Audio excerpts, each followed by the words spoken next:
أعوذ بالله من الشيطان الرجيم بسم الله الرحمن الرحيم الحمد لله والصلاة والسلام على رسول الله وعلى آله وصحبه ومن والاه أشهد أن لا إله إلا الله وأشهد أن محمدا عبده ورسوله قال رب اشرح لي صدري ويسر لي أمري واحلل عقدة من لساني يفقهوا قولي أما بعد السلام عليكم ورحمة الله تعالى وبركاته. Alhamdulillah kita jumpa petang ini sekali lagi dalam sesi kuliah kita yang sebenarnya bukan hanya menceritakan kisah para sahabat, tapi kita nak ambil banyak pelajaran dan juga sudut-sudut pandang yang mungkin memberikan satu framework untuk kita hadapi kehidupan kita masa kini. Dan kita mungkin ikuti perkembangan di Gaza, dan kita tahu yang terkini berlangsungnya fasa pertama gejatan senjata. Alhamdulillah, satu perkara yang kita akan terus syukuri, walau apapun ujian-ujian yang mungkin masih tersembunyi ataupun ada makar yang jahat yang dirancang di balik tabir, tapi kita layak untuk bersyukur dengan perkembangan yang terkini. Dan mungkin pagi tadilah sama-sama kita bangun, mungkin kalau tuan-tuan mula buka telefon selepas solat subuh tu, antara yang paling terkini adalah watak yang saya ingat mungkin beliau adalah orang yang paling banyak kita dapat maklumat daripada Gaza, kerana nama-nama awal yang muncul banyak melaporkan video, gambar daripada Gaza itu macam Wa'il Dahduh, Mu'taz, Azaizah, ada beberapa nama yang mungkin tuan-tuan kenal. Tapi nama yang terkini yang paling terkenal adalah nama Saleh Ja'farawi, nama dia. Sebelum beliau ada namanya Anas Syarif, yang salah satu bot ke Gaza masa sumut flotilla yang baru-baru ini. Salah satu bot tu namanya Anas Syarif, bersempena dengan nama wartawan yang telah mati dibunuh ni lah. Dan baru pagi tadi lepas solat subuh macam tu saya semak telefon, kita nampak wajah video tu, tapi saya duk meneka macam kenal siapa yang syahid pada pagi ni. Sampai dah kita pun dah jadi immune kan tengok video-video daripada Gaza ni. Dan saya lihat wajah itu wajah yang rasanya saya kenal, dan memang benar beliau lah orangnya, Saleh Ja'farawi. Pagi tadi baru saja termasuk dalam kalangan yang terbunuh di Gaza. Tapi ini lebih menyedihkan kerana beliau dibunuh oleh orang Gaza sendiri. Yang kalau tuan-tuan tak tahu, antara perkara yang selama ini selalu dirisaukan oleh para analisis dan juga aktivis Palestin adalah kemunculan geng-geng di Gaza. Dan ini adalah perkara yang sociologically normal untuk berlaku dalam situasi negara yang bergolak, kan? Walaupun kita yakin Hamas ada di sana, para pejuang ada di sana dengan macam-macam grup yang ada, tapi ia juga akan menumbuhkan geng. Kerana geng mentality ni akan muncul pada saat kita fragile, kan? Boleh bayangkan negara kita tidak ada Perdana Menteri, tidak ada segalanya dan berlaku perang. Masa itu kita kembali kepada family lah, kan? Family kita adalah geng kita, kan? Dan ini antara side effect kepada apa yang berlaku. Kita harap kita tidak diuji seteruk itu. Tapi bila mereka diuji, janganlah kita bersangka lebih-lebihan. Kerana saya lihat kadang-kadang orang Malaysia ni bila dapat berita macam ni, cepat-cepat nak menghukum pula, kan? Cakap, ni lah kita bantu penat-penat jadi macam ni. Kena adil kepada apa yang di Gaza, apa yang berlaku di sana. Mereka tak boleh nak kawal segala benda. Antaranya kemunculan kumpulan-kumpulan geng-geng yang atas nama mungkin melindungi kabilah masing-masing atau apa saja. Sebagainya didakwa sebagai tali barut Israel. Ada beberapa nama yang disebutkan. Dan Saleh Ja'farawi dikatakan mati ketika melaporkan beberapa ketegangan di satu kamp pelarian di Gaza, ya. Dan itu sudah menjadi satu kesedihan kita, kerana kita hari ini baca sirah Nabi SAW, baca kisah sahabat pun, kita tahu ia sangat bergantung kepada laporan media ni.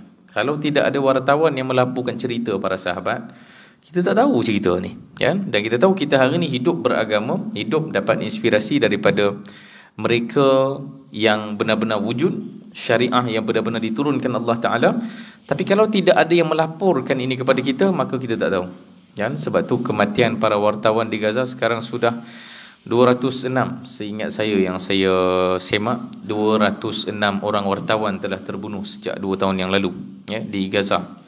Dan itu sangat menyedihkan kerana mereka lah yang tukang bercerita kepada kita semua tentang apa yang berlaku di sana. Pagi ini kita bersama dengan seorang wartawan juga dalam kalangan sahabat. Mungkin selama ni beliau banyak melaporkan hadis-hadis Nabi sallallahu alaihi wasallam, banyak merakamkan Al-Quran kepada kita.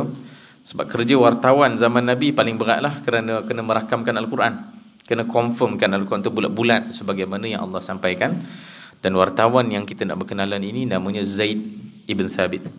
Tidak ada orang yang baca Al-Quran kecuali pahala akan kembali kepada Zaid, sama macam wartawan di Gaza ni, tidak ada pahala yang kita sama-sama kongsikan sepanjang 2 tahun ni bila kita kongsikan tentang Palestin, tentang Gaza, kecuali pahala itu akan kembali kepada para wartawan yang mereka ni lah first layer kita punya resource cerita daripada Gaza ni, daripada mereka. Mereka adalah lapis yang pertama yang melaporkan berita itu kepada kita, dan mudah-mudahan Allah ganjari pahala semua kebaikan yang muncul daripada laporan mereka ini kembali kepada mereka, dan Allah anugerahkan mereka dalam kalangan para syuhada insya-Allah. Zaid ibn Thabit, kalau kita boleh mulakan kisah beliau, sebenarnya kalau ikutkan kisah Zaid ibn Thabit ini bermula dengan agak menyedihkan. Kerana ketika para sahabat sedang bertungkus lumus, berpusu-pusu menuju ke medan Badar untuk berperang, untuk merebut pahala jihad, masa itu Zaid ibn Thabit tak lepas syarat. Antara prasyarat yang diletakkan sebelum menyertai mana-mana misi jihad adalah kena cukup umur. Zaid belum cukup umur. Umur dia barangkali baru 11-12 tahun, sebab dia bukan saja terlepas perang Badar, bahkan dikatakan perang Uhud pun dia terlepas. Perang pertama yang dia join adalah perang Khandaq. 2 perang besar terlepas kerana tak lepas umur. Umurnya belum lepas 15 tahun. Kalau ikut cap minimum zaman itu untuk jihad adalah 15 tahun. Dan Zaid telah terlepas kedua-dua perang besar ni. Ketika yang lain bertukar lumus, berpusu-pusu ke medan, merebut syahid, merebut syurga Allah Ta'ala. Dan yang lebih sedih tentang Zaid adalah perang Badar ni. Kalau tuan-tuan tahu background perang Badar, mereka on the way ke Badar tanpa Nabi tahu pun, Nabi bagi tahu nak berperang pun, dan memang Nabi pun tak tahu nak berperang. Asalnya plan ke Badar ni adalah untuk intercept satu kafilah dagang yang dipimpin oleh Abu Sufyan. Nabi pun tak tahu nak berperang. Bahkan Nabi pun tak bagi tahu sahabat kita nak intercept kafilah dagang ni. Nabi cakap siapa nak keluar ikut aku. Dan Zaid termasuk dalam kalangan yang ikut Nabi sampai ke stesen terakhir sebelum Badar. Stesen terakhir tu saya tak ingat exactly namanya apa, dia ada nama tempat dia. Tapi di stesen terakhir inilah Nabi akhirnya mendapat confirmation daripada mata-mata, iaitu Nabi dan Abu Bakar sendiri, bila dia buat pantauan dekat perimeter tu, dia bertemu dengan beberapa orang penggembala kambing, ada tok syekh dekat kampung mana-mana, dia tanya, dia interview, Nabi interview mereka ni dan tanya. Dan akhirnya Nabi confirmkan, benarlah ura-ura, benarlah khabar angin yang menyatakan daripada Mekah tu sedang on the way ke Badar tentera daripada Mekah. Nabi standby adalah berhadapan dengan kafilah dagang. Masa itulah di stesen terakhir ni, Nabi SAW akan mula bertanya kepada para sahabat, asyiru alayya ayuhan nas, mari berbincang siapa yang nak pergi, siapa nak patah balik. Dan bila mereka bulat setuju untuk pergi, tidak ada seorang pun yang membantah, kita akan teruskan apa yang Allah sediakan di hadapan, kita teruskan. Masalahnya dia ada tapisan kedua. Tapisan kedua adalah mereka yang tak cukup umur ni. Zaid dah ada kat situ, penat-penat ni datang daripada Madinah, dah memang bersemangat bersama dengan Nabi SAW, dan tak nak patah balik pun bila tahu tentera kat depan. Tiba-tiba Nabi tapis je, Nabi tak bagi dia pergi, tak cukup umur. Dan dia terpaksa sama ada duduk di balik tabir ataupun patah balik Mekah, patah balik Madinah, tak diizinkan untuk menyertai perang Badar. Maka permulaan kisah Zaid agak mengecewakan. Dah bersemangat nak berjihad, tak lepas. Maka dia tidak tergolong dalam kalangan yang menyertai jihad, walaupun dari sudut fadilat, dari sudut kelebihan dan keutamaan, ulama sirah meletakkan Zaid sebagai ahli Badar walaupun tak menyertai perang Badar. Kerana dia tak menyertai kerana semata-mata tak cukup umur je, padahal dia nak join dah, cuma tak cukup umur, dan ada beberapa orang sahabat lain. Maka kisah yang agak menyedihkan untuk dia. Tapi apa yang berlaku selepas itu menunjukkan kepada kita Zaid akan berada pada tempatnya. Tak semua orang perlu berjihad. Maksudnya tak semua orang dia punya akan menjadi poster boy dalam jihad lah. Bila sebut tengok Sumut Flotilla ni kan, semua orang duk semangat nak daftar Sumut Flotilla. Baguslah semangat tu datang kan. Tapi kita pun tahulah dia bukan tempat untuk semua orang. Dia bukan tempat untuk semua orang. Yang sepanjang kalau kita ikuti daripada tahun 2008 lagi, Freedom Flotilla, dulu Mavi Mamara 2008 kan, yang paling popular ada 10 orang yang mati atas kapal tu, semua warga negara Turki, dan ada berapa, saya ingat ada 10 orang Malaysia atas kapal tu. Dan masa itu kriteria tu sangat ketat lah. Mereka hanya fokus kepada aktivis yang betul-betul fokus kepada isu Palestin, dan juga para pegawai perubatan, para pakar, wartawan. Tapi yang terkini Sumut Flotilla yang mungkin semua orang tahu, satu dunia tahu, kerana ia menyertai ramai dalam kalangan artis ataupun aktivis plus selebriti kan, maka ramai orang tahu. Okay? Paling kurang mereka ada sebab lah kenapa berada di situ, untuk menjadi menimbulkan awareness, ataupun doktor pakar ke kan. Tapi orang-orang yang mungkin pengkhususannya bukan macam tu, dia macam tak sesuai lah duduk atas kapal tu sangat kan. Sebab kita nak sumbang apa yang lebihnya, melainkan semata-mata untuk naik atas kapal sekali. Sebab tu biasa dalam perjuangan dia akan disebutkan dalam banyak kitab sirah, sebenarnya para sahabat akan duduk pada posisi masing-masing. Tak semua orang akan jadi poster boy dalam jihad. Jihad fisabilillah ni kita akan nampak nama macam Khalid bin Al-Walid, Abu Ubaidah, siapa lagi nama besar dalam jihad. Bahkan Umar Al-Khattab sendiri pun, kalau kita tengok cerita jihad zaman Sirah Nabawiyah, Umar bukan poster boy. Umar masa zaman Umar akan jadi poster boy sebab, saya sebut poster boy ni bukanlah sebab nak meremehkan, sebab mudah faham kan. Biasa kalau orang buat kempen apa-apa, dia akan ada muka orang letak depan tu kan. Untuk faham, tak semua orang boleh berada kat depan tu. Umar Al-Khattab sendiri bukan adalah orang yang paling besar dalam medan jihad, kecuali pada zaman Umar jadi khalifah, Umar akan memimpin dan memberikan arahan. Tapi Umar sepanjang zaman Sirah Nabawiyah, Umar tidak berada kat situ lah. Umar ada, tapi dia bukan orang paling depan, orang yang masyhur di medan jihad. Okay? Tapi nama-nama yang lain, Talha bin Ubaidillah, kan, Zubair bin Al-Awwam, Sa'ad bin Abi Waqqas, okay? Dan Zaid ibn Thabit adalah antara nama yang sangat kurang popular lah dekat medan jihad. Okay? Yang pertama kerana terlepas 2 perang besar, dan yang kedua walaupun dia join, tapi dia bukanlah terlibat dalam cerita-cerita yang kritikal dalam perang. Macam perang Uhud ada cerita separuh masa kedua tu yang Khalid bin Al-Walid rampas Jabal Rumah tu dan jadi kelang kabut kan. Okay? Zaid bin Thabit bukan tergolong dalam kalangan yang terawal berada kat keliling Nabi SAW. Okay? Sebab perang Uhud pun dia tak join lah, silap kan. Khandak misalnya, Khandak ada cerita Nabi tanya sahabat, siapa nak pergi kemah musuh? Tak ada seorang kat tangan. Zaid pun tak ada kat situ. Okay? Menunjukkan setiap tempat ada orangnya. Dan Zaid telah memilih satu tempat yang sangat istimewa kepada semua umat Islam. Walaupun namanya kita tak jumpa dalam jihad sangat, tapi kita akan jumpa, kita akan terkesan dengan air tangan Zaid setiap kali kita baca dan bilik Al-Quran. Kerana Zaid akan menjadi tukang menguruskan Al-Quran lah pada zaman Nabi SAW, zaman Abu Bakar dan zaman Uthman ibn Affan. Okay? Bila Zaid sampai, Nabi sampai Madinah, Zaid sudah ada di Madinah, dan masa tak sempat untuk kita tengok semua benda, saya nak fokus satu ni saja. Ibu Zaid namanya Nawar. Ibu Zaid namanya Nawar, yang dikatakan ketika Nabi tiba di Madinah, ibu Zaid terus tunjukkan Zaid ini kepada Nabi. Zaid ibn Thabit, tengok, ini anak aku, dan dia sudah banyak menghafal surah-surah daripada Al-Quran. Dikatakan 70 surah telah dihafal, okay? Dan telah mahir dibacakan dan diperagakan kepada Nabi SAW Al-Quran yang dihafal. Okay? Maksudnya semua surah yang turun zaman Mekah sebelum Nabi sampai Madinah, semuanya sudah dihafal oleh Zaid ibn Thabit. Okay? Betul, Zaid akan dikenali sebagai seorang katibul wahyi, penulis wahyu, dan jami'ul Quran, pengumpul Al-Quran. Okay? Dan juga bukan sahaja Zaid hafal dan mahir baca Al-Quran, Zaid adalah juga yang pandai menulis dan pandai membaca. Zaman kita macam tak ada apa-apa kelebihan pun, anak umur 7 tahun 8 tahun dah boleh dah.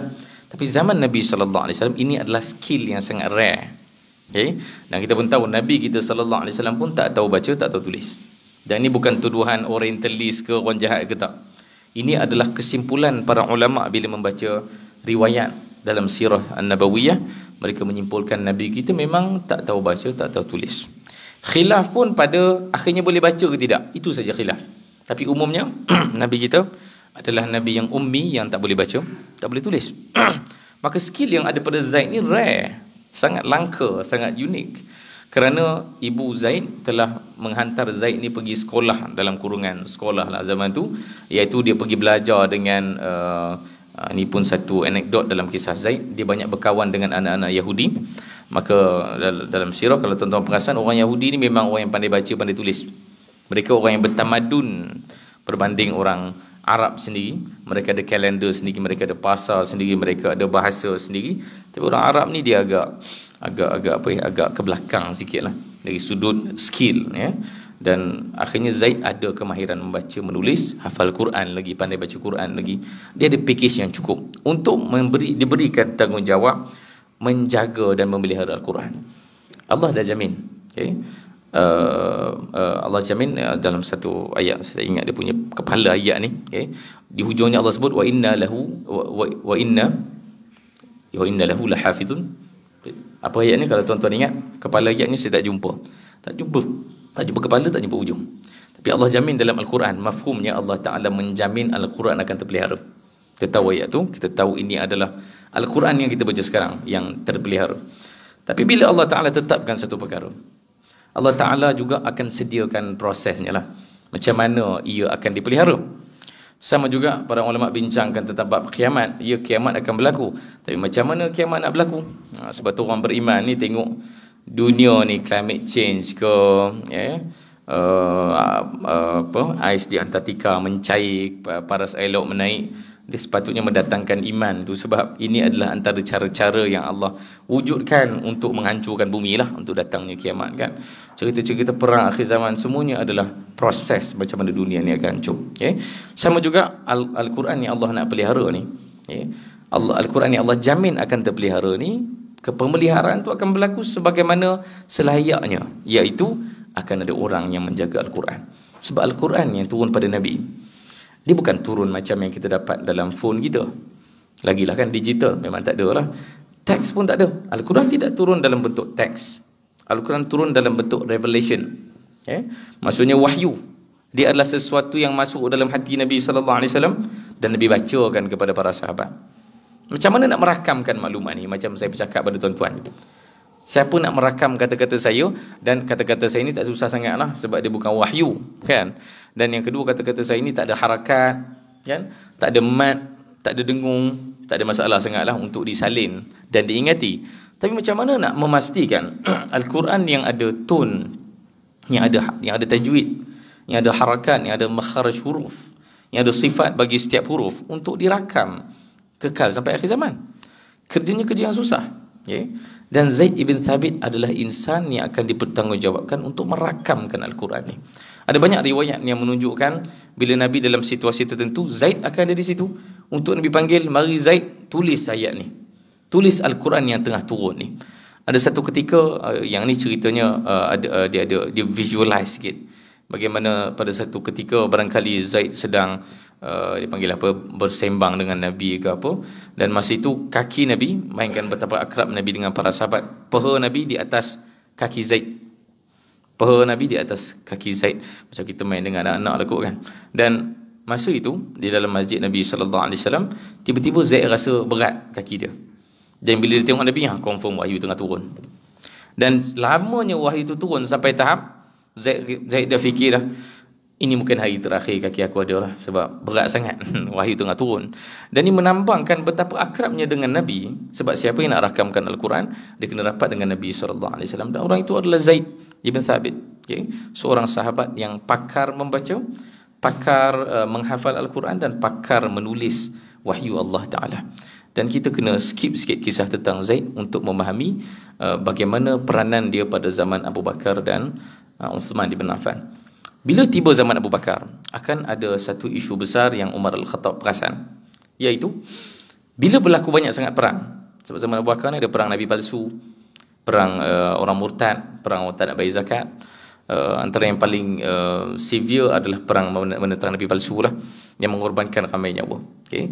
Dalam satu perang tu mati dalam 700 orang. Ini jumlah yang tak pernah berlaku dalam sirah Nabi SAW. Dan Umar bila tahu numbers ini, dia bawa jumpa Abu Bakar, khalifah masa tu, dan Umar beritahu kepada Abu Bakar, Quran ni adalah amanah Nabi kepada kita, dan Umar menyaksikan tren kematian para syuhada dalam perang ni, yang akan sedikit demi sedikit akan memakanlah jumlah yang hafal Quran. Okay.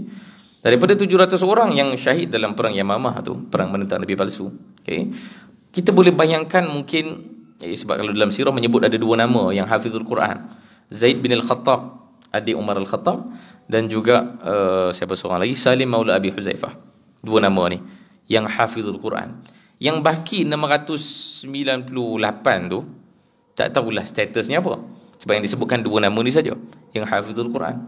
Tapi ini sudah Umar ambil sebagai satu trend, sebab dia akan compounding, kan akan banyak lagi jihad lepas ni.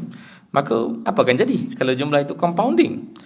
Macam mana kalau mereka yang hafal Quran zaman Nabi sallallahu alaihi wasallam yang menjaga Al-Quran ni seorang demi seorang akan mati? Siapa yang akan pelihara Al-Quran? Maka ni cadangan Umar. Ini pun mungkin timbulkan soalan kat kepala tuan-tuan kan. Dalam ramai-ramai sahabat memang kenapa risau sangat? Setakat 2 orang syahid kan? Sebab Nabi meninggalkan 110,000 orang sahabat. 110,000 orang. Dalam kalangan 110,000 tu 10,000 adalah kategori core Nabi sallallahu alaihi wasallam, core team Nabi sallallahu alaihi wasallam, mungkin dalam 10,000 yang bersama dengan Nabi sejak mungkin pertengahan zaman Madinah. Yang paling ramai itu muncul masa haji wada' kan, sebab ramai yang tunai haji bersama dengan Nabi. Maka apa yang Nabi risau sangat? Di sinilah datang soalan, berapa ramai sahabat yang betul-betul hafal Quran zaman Nabi sallallahu alaihi wasallam. Dan supaya tuan-tuan tak tanya-tanya sampai ke akhirnya, saya jawab terus. Setakat saya belik macam-macam rujukan, saya payah nak menjawab dan memilih jawapan bahawa ramai sahabat hafal Quran. Tak, jumlah sangat sedikit. Jumlah sahabat yang hafal Quran daripada kulit sampai ke kulit hujung itu, jumlahnya barangkali tak sampai 100. Jumlah yang sangat sedikit lah. Okay? Dan mereka ada sebab kenapa jumlahnya tak ramai, kerana mereka ada standard yang sangat tinggi bagi sesiapa yang nak hafal Quran. Mungkin zaman kita ni, kalau setakat hafal kulit ke kulit, macam saya pun tak hafal semua pun, okay? Kalau hafal kulit ke kulit tu sudah dianggap sebagai hafizul Quran. Kadang-kadang nama-nama ustaz kita kadang kat ujung adalah hafiz. Ramai kadang budak-budak sekolah tahfiz. Kalau saya pernah semak data daripada DOSM, saya tak ingat saya semak data tu di mana, tapi kita ada 10,000 hafizul Quran tiap tahun kita hasilkan. Paling kurang minimum. Yang berdaftar tak termasuk yang tak berdaftar. Tahfiz yang tak berdaftar. Mungkin termasuk anak tuan-tuan kalau dia hantar pergi tahfiz. Okay? Kita ada 10,000 setiap tahun. Takkanlah Nabi SAW 23 tahun berdakwah yang hafal Quran 100 orang je. Kenapa nombornya sangat lain? Kerana standard yang sangat tinggi. Okay? Dia bukan semata-mata hafal kulit ke kulit, tapi juga yang menjaga kualiti hafalan, yang juga mengamalkan hafalan. Kerana ada athar Umar Al-Khattab sebut, Umar tidak akan proceed menghafal 10 muka surat seterusnya kecuali Umar akan menghafal lumat dan menghayati lumat 10 muka surat yang pertama. Dah tu macam mana nak hafal semua kalau itu standardnya, kan? Maka tak ramai yang hafal Quran. Sebab tu Umar risau kerana jumlah kematian 2 orang dalam perang Yamamah tu sudah menakutkan. Okay? Maka akhirnya Abu Bakar dicadangkan oleh Umar, kumpullah Quran. Okay? Abu Bakar sebenarnya menolak. Dia tak terima cadangan Umar. Kerana Abu Bakar dia ada standard yang berbeza dalam memikirkan idea-idea baru ni. Iaitu Abu Bakar punya standard, bila Nabi tak buat, kita jangan buat. Iaitu bila benda-benda ni benda-benda yang fundamental lah. Kumpul Quran ni benda yang besar. Okay? Bukanlah bila Nabi tak naik kapal, kita jangan naik kapal. Bukan tu. Itu Abu Bakar pun akan benarkan kita naik kapal. Tapi kalau bab Al-Quran ni dia lain. Maka Abu Bakar tak terima cadangan Umar. Sebab zaman Nabi SAW, Nabi tak pernah minta kita bukukan Al-Quran. Dan ia tidak pernah berlaku di zaman Nabi SAW. Para penulis wahyu di zaman Nabi, kutabul wahyi, mereka ada simpanan sendiri. Tapi Nabi tak pernah bagi arahan, esok kalau dah siap ni kumpulkan tau. Tak ada. Tidak ada hadis yang menyebut begitu. Nabi cuma panggil sahabat-sahabat kutabul wahyi ni untuk tulis setiap kali wahyu turun. Okay? Maka Abu Bakar tak setuju asalnya. Dan Umar dia berbeza sikit. Kita kenal Umar, mungkin siapa yang biasa baca tentang Umar, Umar banyak memunculkan idea-idea yang unik lah untuk Islam. Umar yang start kalender Islam. Umar ada dokumen rasmi kerajaan Islam. Umar mengasaskan senarai para sahabat dari sudut keutamaan untuk diberikan ghanimah. Umar ada standard yang berbeza. Okay? Maka akhirnya Umar berjaya untuk convince Abu Bakar. Bila Abu Bakar setuju, Abu Bakar nak pilih siapa nak jadi project manager. Okay. Ketika itu ramai lagi ada. Kita masih ada Ubay bin Ka'ab, kita masih ada Ibn Mas'ud, kita masih ada Ibn Abbas. Ramai lagi sahabat-sahabat yang dari sudut seniority lebih senior berbanding Zaid. Zaid masih muda. Zaid kalau ikutkan zaman Abu Bakar, umur beliau baru saja mungkin nak masuk 20-an. Okay. Baru masuk 20 tahun. Sebab zaman Nabi dia baru umur 10 tahun. Selepas 10 tahun zaman Madinah, 20 tahun lah zaman Abu Bakar Siddiq. Dan akhirnya mereka memetik nama Zaid ibn Thabit untuk menjadi project manager bagi projek mengumpulkan Al-Quran. Okay.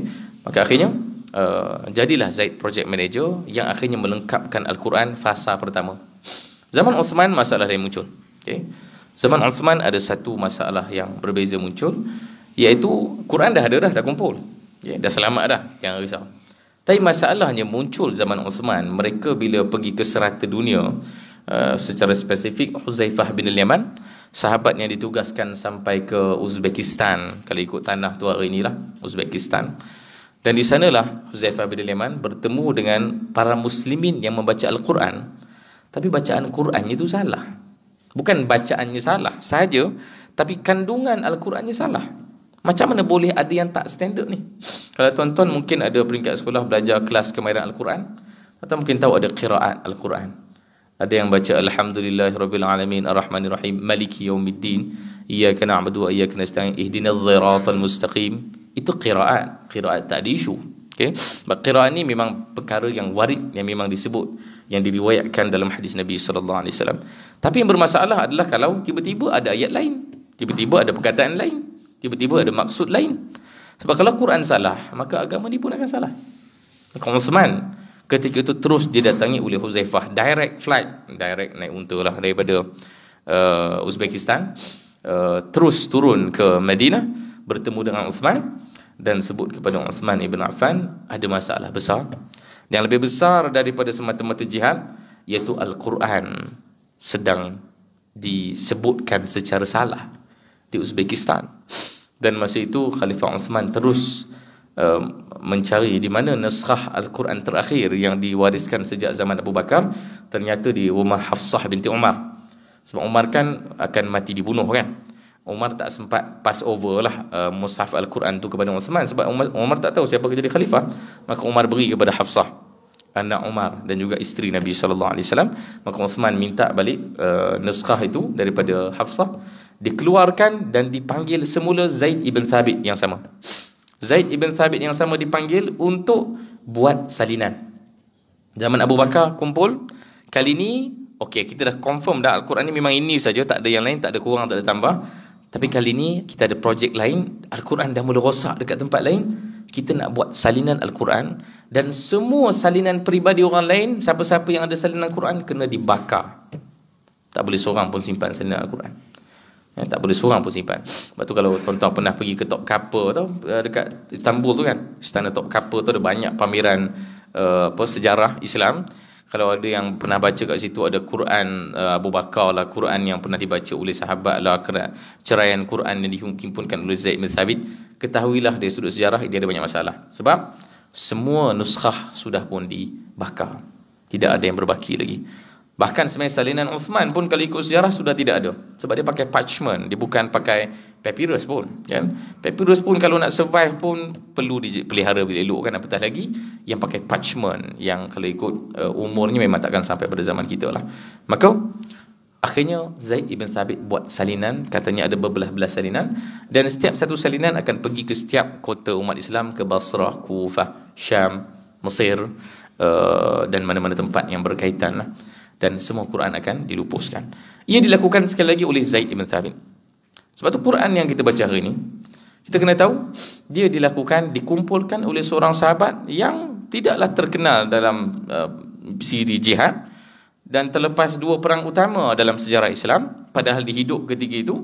Tapi beliau telah duduk pada tempat yang selayaknya untuk menjadi wartawan yang menangkap dan merakamkan warisan pada zaman Nabi sallallahu alaihi wasallam, terutamanya Al-Quran.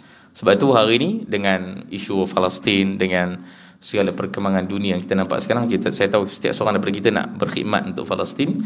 Tapi kita tahu jalan perkhidmatan tu tak semata-mata di medan jihad, Bahkan tidak semata-mata naik kapal, tidak semata-mata apa sajalah yang boleh bayangkan di kepala. Setiap seorang akan ada talent utama yang dia boleh sumbangkan untuk Palestin, kan? Bahkan orang-orang di Gaza pun kita melihat kepelbagaian mereka, ya. Yang guru-guru vokal, yang menarik, ada beberapa video yang dikongsikan oleh para wartawan ni, guru-guru vokal di Palestin yang masa aman tu mereka adalah kerja, kan, untuk melatih vokal orang-orang Gaza yang nak masuk bidang nyanyian ke apa. Dalam kelas dia ajarlah, ada pendidikan seni ke. Tapi sepanjang perang ni apa dia buat? Dia akan memberikan keamanan, ketenangan kepada orang-orang Gaza sebagai terapi untuk menggantikan bunyi-bunyi drone tu sebagai satu tone untuk buat lagu. Faham ke? Kalau tuan-tuan biasa dengan konsep muzik ni, dia akan jadi satu line, first line dalam chord dalam lagu tu digunakan bunyi drone yang tiap hari menghantui orang-orang Gaza. Itu antara cara-cara yang pelik, tapi itulah yang mereka sumbangkan untuk Gaza. Juga ada clown badut-badut di Gaza ni yang selalu pada masa aman dia akan buat surprise majlis birthday orang ke apa. Sepanjang perang dia akan jadi tukang menceriakan anak-anak dalam perkemahan, dalam kemah di hospital. Dan ini akan dilakukan bila kita tahu kita ada talent pada tempat tertentu dan kita fokus di situ. Inilah antara ruang-ruang yang saya rasa sepatutnya kalau kita tahu inilah cara untuk masuk syurga Allah Ta'ala dari pintu yang banyak, kita kurang sikit lah kot condemn sesama kita, kan. Sebab saya rasa penat dah menonton komen-komen orang di media sosial ni yang menafikan itu, ini, sumbangan itu, sumbangan ini. Sehingga kita rasa macam kita lah yang paling banyak berbuat, tapi rupanya kerja kita yang paling berbakat itu adalah condemn manusia, kan. Dan ni tak berbaloi lah untuk nasib akhirat kita. Maka lebih baik kita lihat apa potensi yang ada pada setiap seorang antara kita ni. Jangan rasa rendah diri sangat. Setiap orang ada tugasannya. Kalaulah guru vokal pun ada kerja pada musim perang ni, siapalah kita tak ada benda kita boleh buat, kan. Termasuklah ekonomi ke, boykot ke, kempen ke. Ini semua adalah sumber-sumber pahala yang sentiasa sahabat lihat itu sebagai satu potensi lah untuk disumbangkan kepada agama. Wallahualam, itulah kisah Zaid ibn Thabit. Salah satu saja, sebab kita belum cerita kisah Zaid sebagai transcriber ataupun translator. Dia adalah juru alih bahasa Nabi SAW. Kita tak sebut Zaid sebagai seorang pakar faraid, pakar mengira ataupun mathematician lah dalam kalangan sahabat. Pun disebut dalam hadis Nabi SAW. Tak sempat ke situ dengan masa yang kita ada, tapi itu cukup untuk memahamkan kita tentang betapa berpengaruhnya Zaid ibn Thabit dari sudut sumbangannya kepada agama, walaupun dia bukan yang paling popular bila sebut tentang medan jihad. Wallahu a'lam. Soalan? Kalau ada? Kemudian kita tutup saja dan kita soalan, insya-Allah. Tak ada soalan? Tak ada. Kalau tidak ada, kita jumpa saja insya-Allah dalam pertemuan akan datang. Saya harap cerita-cerita begini, walaupun memahami waktu-waktu rehat tuan-tuan ni, jangan risau buat muka penat depan saya sebab ini waktu rehat tuan-tuan.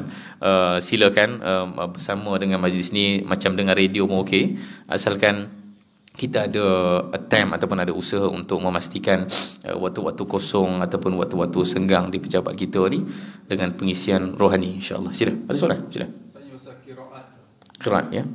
Macam mana punca datang tu? Sebab bagi orang tak tahu, kita pernah pergi orang baca bantu hair. Kalau orang tak tahu, kita ni salah. So, mana datang asal usul?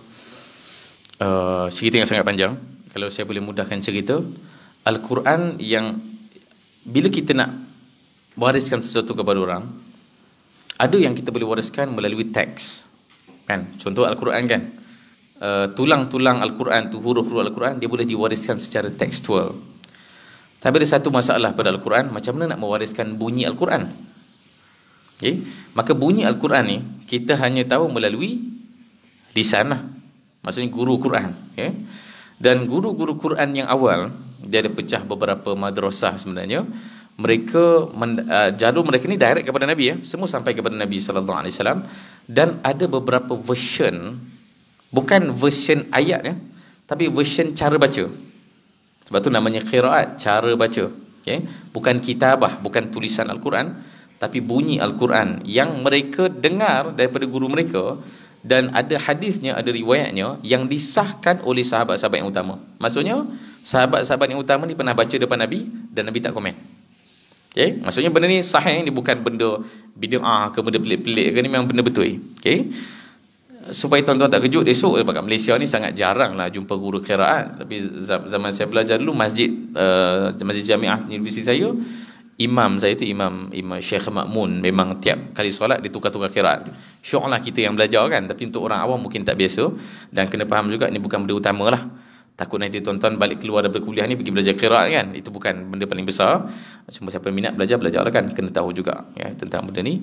Dan dari situlah munculnya jenis-jenis bacaan. Dan paling kurang ada 7 sab'atu qiraat.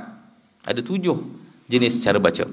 Cara baca kita yang kita biasa baca kat Malaysia ni namanya Hafs an Asim. Imam bacaan qiraat kita namanya Hafs, diambil daripada Asim Al-Kufi. Inilah biasa guru-guru Quran kat Malaysia sebut. Okey, untuk bagi tahu yang ada guru lain, guru besar Quran yang lain yang cara bacanya berbeza, jangan terkejut sangat, sebab itu pun cara baca yang sahih juga. Okey, cuma cara baca yang paling standard adalah cara bacaan kita lah. Macam kita lah, macam kita mazhab Syafi'i kan, mazhab fiqh ni dia ada beberapa kan, bahkan bukan 4 pun, ada banyak lagi kan. Dan madrasah fiqh maksudnya para ulama cara dia proses hukum fiqh berbeza. Antara madrasah yang berbeza-beza ni menghasilkan hukum yang ada perbezaan sikit lah, khilaf namanya. Dalam agama ni ada satu benda je tak boleh berbeza pandangan, iaitu benda-benda yang usul namanya. Okay? Benda-benda usul ni tak boleh beza lah. Allah tu Esa, clear lah, tak boleh beza. Tapi banyak benda-benda yang furu', termasuklah bab fiqh, cara untuk memahami, interpret beberapa dalil. Kadang-kadang para ulama fiqh ada berbeza pandangan juga kan. Sama juga dalam bacaan Quran, ada cara baca berbeza. Macam Haji sebut tadi, maksudnya Haji tahu betul kan, wadduha wal laili idza saja, itu namanya imalah, ada kecondongan dalam bacaan. Warid memang betul daripada guru Quran yang sahih lah. Okay. Tapi di Malaysia ni tidak, saya tak menyarankan sangatlah, kerana orang Malaysia agak tidak tahu tentang benda tu. Dan juga bukan saja tidak tahu, tak ada masalah kalau kita nak belajar. Orang Malaysia ni kurang rajin sikit belajar. Kan bila dengar kan mengamuk gaduh kan. Dia kalau tak tahu tapi betul ke ni, patut tanya kat ustaz. Okey lah. Tapi kita kalau dengar benda pelik-pelik ni, nanti dia buat gaduh kan. Maka lebih baik kadang saya cakap kat kawan-kawan pun yang suka qiraat, elok tak payah baca lah. Bergaduh juga Malaysia ni kan. Tapi siapa nak belajar kena tahulah, itu adalah madrasah qiraatul Quran yang ada ya. Terima kasih Haji soalan tu. Siapa yang tak tahu boleh cari lagi ya. Saya jawab laju-laju je lah dengan masa kita ni kan. Terima kasih kerana sudi bertanya dan sudi mendengar sampai akhir ni. InsyaAllah kita jumpa lagi dalam sesi akan datang. Saya minta maaf terlanjur kata, terlebih bercakap. Aqulu qawli hadza astaghfirullah li wa lakum. Assalamualaikum warahmatullahi wabarakatuh.